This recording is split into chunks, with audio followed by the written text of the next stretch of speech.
In this video, I will be talking about using a culturally competent approach in the performance of psychological assessment. Psychological assessment is the process of answering questions that are brought to a psychologist. In the case of young children, parents are often concerned about the rate or normalcy of their child's development, while school-aged children's parents are often bring questions about their child's school achievement or failures in the peer group. In adolescents and adults, referrals for the assessment are often the result of the individual experiencing social-emotional difficulties or problems at work or with others. They may wonder why they are experiencing difficulty with their spouses, not succeeding at work, or if they have a diagnosis that they have read about. The assessment process attempts to answer these questions. It is important to realize that psychological assessment often includes tests, but is much more than that. Psychological assessment involves other procedures that include interviews, observations, checklists, and questionnaires. Importantly, psychological assessment is a broader process that is designed to answer questions by looking at the individual as someone who is embedded within and influenced by a number of individuals, settings, and circumstances, including the larger cultural context. Competent psychological assessment is done from an ecological point of view, taking into account that individuals are members of multiple environments and are the product of multiple influences. In other words, it is important to consider the various environments that individuals live in and the many things they are influenced by. To do this work well, we must use multiple and varied assessment measures, talk to and gather data from multiple informants, look at the client in a variety of settings, and do our work over time. We must understand our own biases and the client's cultural point of view as best as we can in order to do this work well.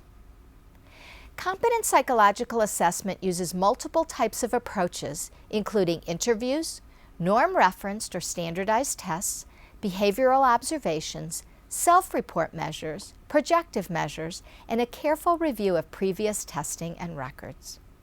All psychological assessments occur in generally the same manner and include the following steps. Number 1, we review the referral concerns and change them into questions. Number 2, we decide whether to accept the referral. We ask ourselves if we can answer the referral question well. Number 3, we interview the parents or family members of the client. Number 4, we review records from the school, from past assessments, and grades for children who are attending school. Number 5, we observe the client if possible. If the client is a child, we watch them in the classroom, the playground, or their home. Number 6, we talk to significant others.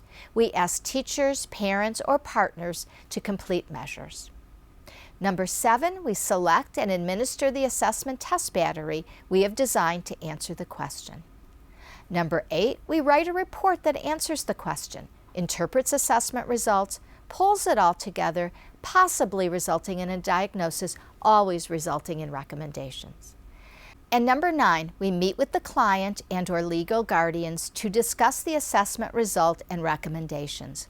We answer the question and others that have come as the result of the work. The interpretive conference is an extremely important part of this process and bridges the gap between the assessment work and future interventions. In order to do this work well, we must take into account cultural considerations as we perform psychological assessments. First, we look at cultural consideration in the examiner-examinee relationship. We consider the question of how our socio-cultural identities and those of the examinee impact our relationship and our ability to answer the question without bias. Is this person like me? Are they different? And in what ways? Do I have ideas about this person that are based on stereotypes or prejudices, past experiences about what I have seen or what I have read? Next, we look at cultural considerations in selecting the tests that we have chosen and how we give them. Are we choosing appropriate tests? Are we giving them in a way that our client can best respond?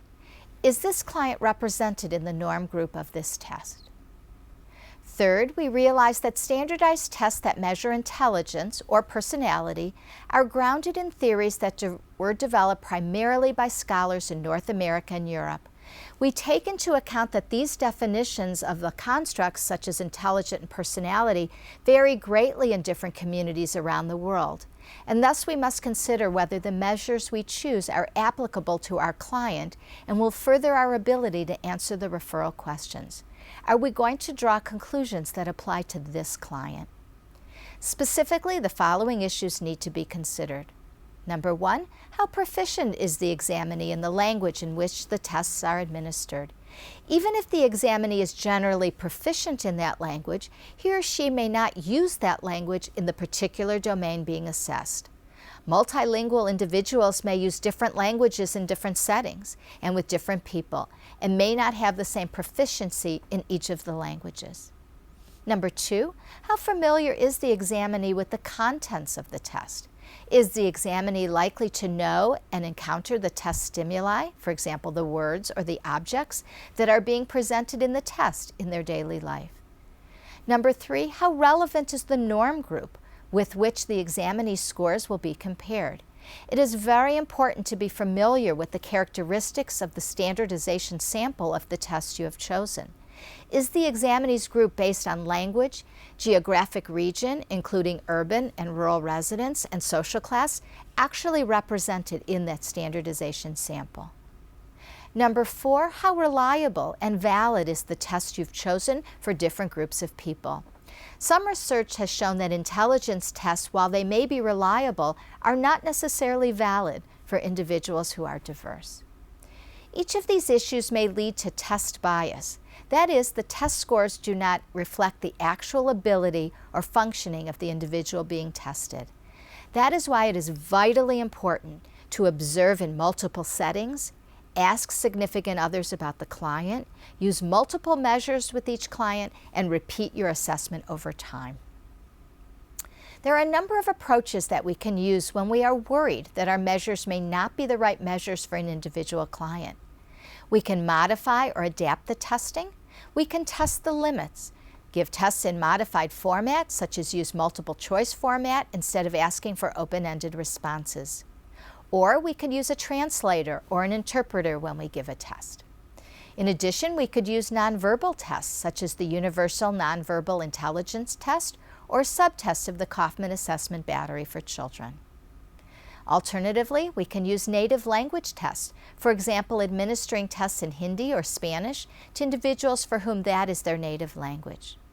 In addition, we can test in English without modification and use it as part of our data, being sure to qualify conclusions and integrate assessment data with other data gathered.